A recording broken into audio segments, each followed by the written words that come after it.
Rockers in Recovery Media is dedicated to carrying the message of addiction recovery through music, news, events, and festivals taking place within and not limited to the clean and sober community.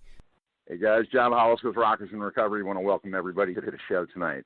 Real exciting things coming up in 2018. You can check us out at rockersinrecovery.com and see everything that's happening. You can click on the event page, the event tab, and find out about the event coming up. It's going to be at the Hard Rock Cafe in Nashville. We're looking forward to lots of folks coming out and being a part of the show. And, of course, it's going to be a part of Music Cares. Anything that comes through the door that night is $20 at the door, and please come on out so that way that money can go right to Music Cares. And Music Cares helps a lot of people. You can check out musiccares.com as part of the Grammys. And check them out. They have some great stuff there that they do. They help musicians and people get into treatment and fund it for them and do lots of other stuff to help them. Maybe getting housing to helping them fix their teeth. I mean, there's on a number of things that they can help you do. So the money from the event, that's going to be January 27th at the Hard Rock Cafe in Nashville. Come on out, join us. And $20 at the door all goes to Music Cares. We have our friend tonight, Sam, from Amethyst Recovery Center. Sam, of course, and Amethyst, they have been a part of Rockers in Recovery for a few years now. They are also our media partner. What that means is it's people like Sam and Amethyst Recovery Center that's for 365 days a year helps Rockers in Recovery get our message out as far as the media aspect is concerned. And, of course, over and above that, they do things like help us to put on events and concerts and things like that. And they are also sponsoring, on top of being a media sponsor, sponsoring the upcoming event in Nashville. And, Sam, welcome to the show. I want to thank you for being part of Rockers in Recovery. Hey, John, thanks a lot, man. Yeah, it was a pleasure, man. We had a really good time at your last event at the 101 Club. And it was really cool, man. It's a place that's dear to my heart. It's the clubhouse that got me sober. I attended a sober living 7 years ago, right behind it. And I remember having to do community service for some legal issues I had when I first was in halfway there. And I remember scrubbing the toilets there and cleaning in that place. And to get to go there and be a sponsor of an event 7 years later, only that's only in God's plans that something like that was able to happen. The cool part about that, too, is through the day, I mean, because of support from guys like you and Amethyst, we were able to cover all of the expenses of putting on the event. So everything that came through the door and all the food, which was excellent, all went to shout the out 101. To So AJ for your steak and cheese subs. They were absolutely delicious. There you go, man. Yeah, AJ's a good guy. We literally, I mean, they ended up, they walked away with $6,000 that they're able to use towards the budget next year at the 101 Club. Man, you know what I mean? awesome. Hey, listen, yeah, and reality is that they are the real deal. Yeah, no doubt. And, Music Cares is the same thing, what we're getting ready to do up in Nashville. It's a huge undertaking, but the cool part is that Music Cares has been helping people since 2004. They've been around, and just a huge organization, a part of the Grammys, and but they do so much for the community, or the recovery community, and of course the music community. So it's a huge undertaking, but it's well worth it. So here's my question to you, because I think that, there's a lot of things going on right now that we need to talk about. One of them is, you deal with everyday operations at Amethyst Recovery Center. How can we, as a community, helping others and making treatment more efficient to people financially, because there's so much going on right now in the insurance community that a lot of people aren't getting paid, so you can't give the services that you're supposed to be giving, but you still give them, but you're not getting paid for them. So how can that continue to happen and the insurance companies continue to get away with not paying their bill? Yeah, it's a difficult question, and there's many sides to it. Obviously, there's been a lot of fraud and abuse, especially throughout the entire treatment industry over the years, and recently it's become a hot topic, and a lot of places have closed their doors, and a lot of the billing practices and regulations and guidelines for that have changed. That being said, you're up against an insurance company where most of their CEOs are making $20 million bonuses and so forth, and they're telling you that you can't give this client one extra day of care due to they don't meet some criteria, whatever it is. So you're dealing with a tough thing. You have one side of it where it's a managed care system, and they're only authorizing a certain amount of days, and then you have the other side of it where you're attempting to bill for a service that they're asking you to provide and you're required to provide, and they're not able to do it. I mean, luckily we've always kind of bundled our billing rate, put it all in one rate, which is the way that you're supposed to be doing it. A lot of places don't do that, but that's kind of what we do. We stick right to the payer's guidelines, and we just, any other service that we provide, we just do it per diem on our own, and that's kind of how we've always been and always done it. As far as the community, I mean, it's a difficult question because you're dealing against these major insurance companies. There's not a whole lot the community can do. Continuous outcry, asking for more days and longer authorizations, it's going to help us, and it's going to help us help our patients. When somebody goes into treatment and they're dealing with their insurance company or a loved one that is on their insurance plan, they can actually call up and start to, have a process with this too. Like, say they're denying, more days. Can't they call the insurance company and try to get more days from them, or to at least file some kind of a grievance process with them? Yeah, absolutely. No, you can. We always do encourage family involvement, especially in those situations. It's very important to have the family involved throughout the whole process. A lot of times, the family will call and say something, but the insurance company, again, they don't really answer to anybody, so it's kind of their choice on what they do. Well, that's kind of a scary thing too, when there's nobody looking at the person or regulating the person that, and they say they're regulated, but not regulated. What do you think that the overall, I mean, as far as the epidemic that's happening out there, there's a lot of people that don't have insurance. There's a lot of people that do have insurance and are going through this process. Is it hindering the overall picture of 144 people a day that are dying from this epidemic? The people that are trying to get clean, is it hindering this thing?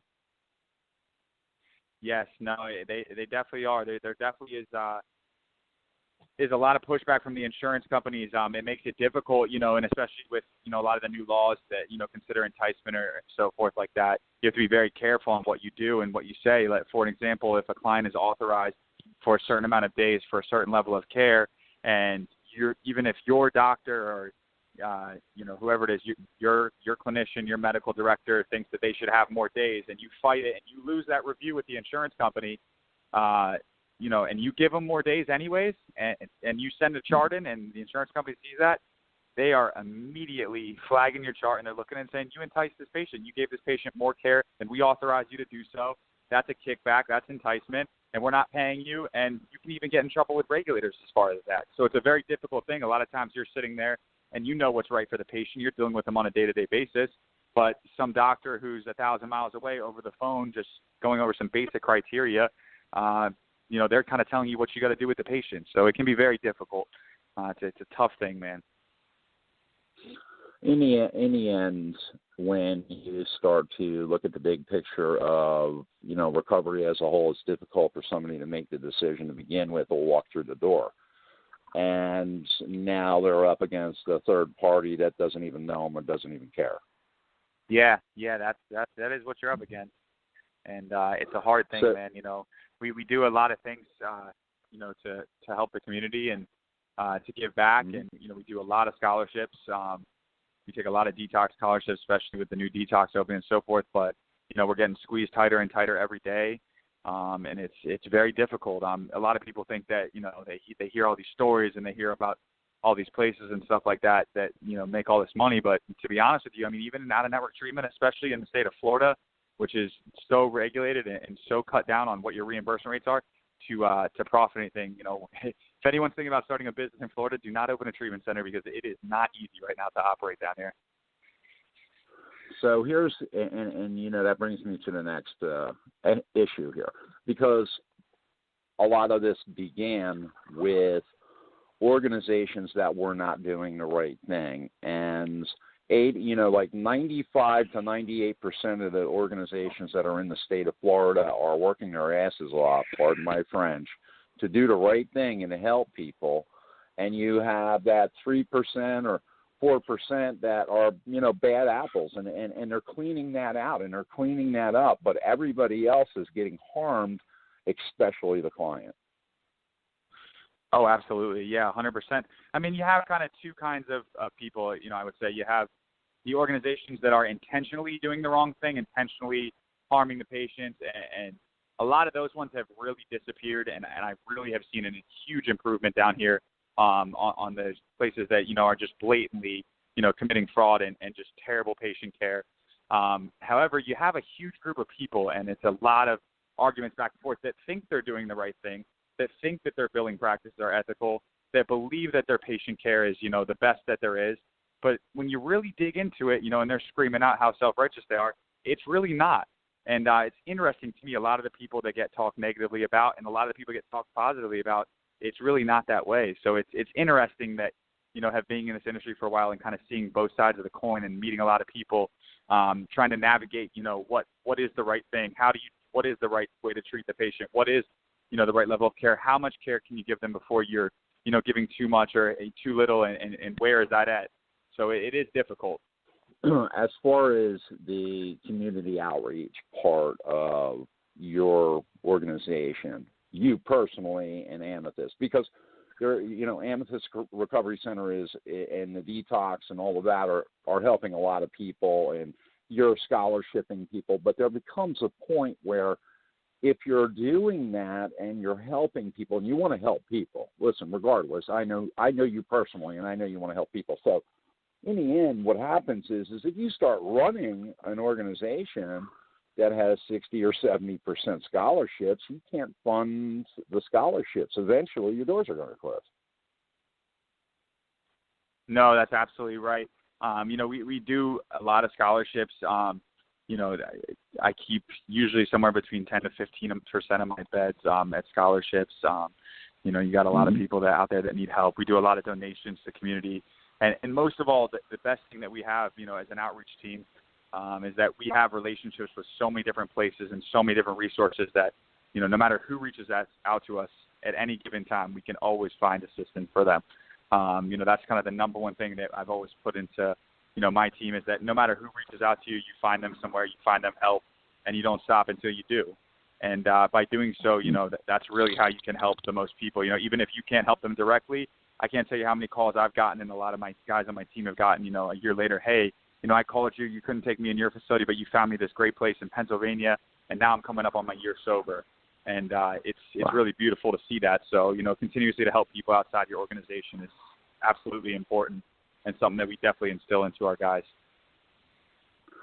So here's the $1 million question for tonight. What kind of changes are needed to, you know, help more people go through the process of treatment efficiently? What would you say that needs to happen to make that even better? Sure. One of the main things, and I have seen it, you know, as of recently improve a little bit, is that, you know, 4 or 5 years ago, all these treatment centers were fighting with each other. They're all fighting over, you know, whose clients are going to go where, and, you know, different media platforms and so forth. But we need to come together. You know, all the different treatment centers kind of need to come together and form a coalition and form a group to be able to go at the insurance companies. We're kind of so segregated that it's difficult for any one of us to really stand up at any given point. So I believe that, you know, a lot of us coming together, you know, working with different, you know, attorneys and lobbyists and so forth, we're able to really put that together. I think we could do something special and really advocate to be able to give the patients better care, longer care, and higher levels of care for longer periods of time. And that's kind of, you know, the most important thing. You know, the longer care, the better results. And, that's the way it's going to be. There is some talk with some of the changes in the payer, and I've already seen, it trending that way to get to more of a result-based treatment. And, they have some ideas of, they pay you a certain fee, and if after they pay you that fee, you're responsible to keep that patient or take that patient back throughout a whole year. And no matter what happens throughout that year, you have to take the patient back. So something like that where you can, show your outcomes and kind of stand behind your stamp on what you do, I think would be a fantastic thing. And I really hope it does trend that way instead of squeezing us down so far and, taking people in and they get, sometimes a week of treatment. I'd much rather, be able to have kind of a flat buy treatment for, however long of time, whether that be a year or 2 years, and you can kind of put your guarantee and stamp on it. So hopefully, this will continue on, and you'll kind of see these treatment centers come together and pull together to form these coalitions to kind of stand up to the insurance company and lobby for, really lobby for our patients.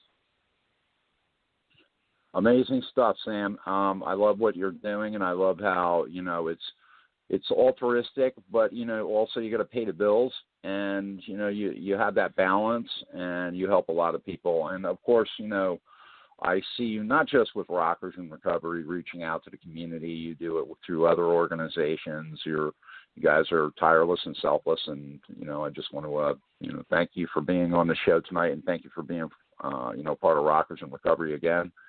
And, we look forward to seeing you up in Nashville and being a part of that event. Yeah, absolutely, John. I'm really looking forward to it. It's a great event, and I will see you there. And thanks for having me on the show. Not a problem, man. And if you can, check out Sam by going to, what's your website, Sam, so they can find you? www.amethystrecovery.org. And we just redid our website, and we just put a virtual tour of the detox and a bunch of new pictures of the detox on there. It's absolutely beautiful, and I hope you guys enjoy it. Sounds great. Sam, thank you for being on the show. And again, amethystrecoverycenter.org. Is that correct, Sam? No, amethystrecovery.org. Close. amethystrecovery.org. There we go. amethystrecovery.org. Check it out. New website. You guys can check that out and be a part of what they're doing in their virtual tour and do some other things on the site. You can also contact people there, too. You can send a contact right there to Sam if you wanted to ask him a question, too. Sam, again, thanks for being on the show. Thanks, all right, John. brother. We'll Bye. talk soon. Yeah, man. Bye. All right, guys, there you go. Rockers in Recovery. We want to thank everybody for being a part of Rockers in Recovery and making our shows possible. And, of course, we want to thank Amethyst Recovery Center for sponsoring our events and being a media partner. Check out rockersinrecovery.com. You can click on media partners to see who the other media partners are. You can access Music Cares, and you can access other organizations right there at Media Partners. We look forward to doing another show tomorrow night. And in the meantime, I want to tell you that, have a great day and change my ways.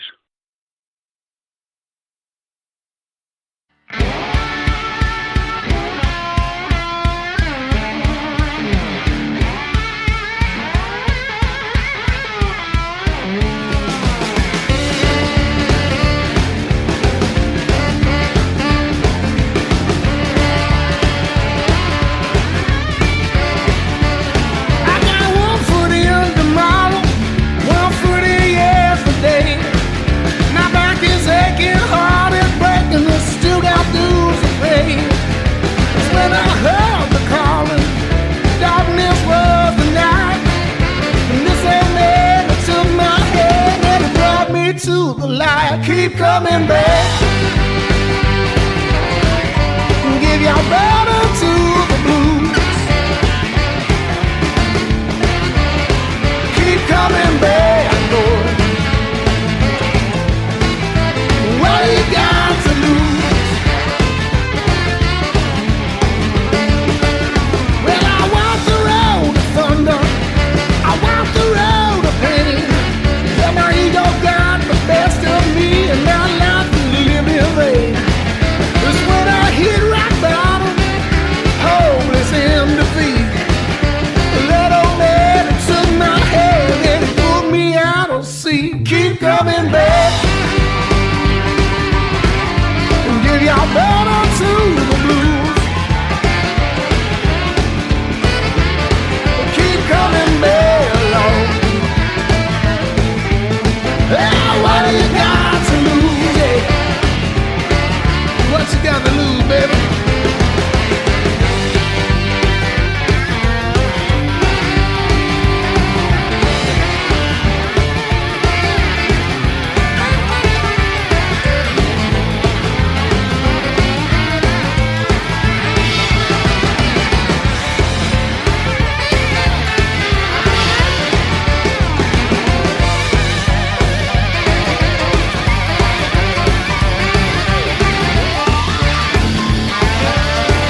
up above, keep coming back. Give your battle to the blues. Well, keep coming back, boy. Oh, baby, what do you got to lose? Well, keep coming back. Give your battle to the blues. Keep coming back. Yeah, baby. Keep coming back. Oh, what do you got to lose?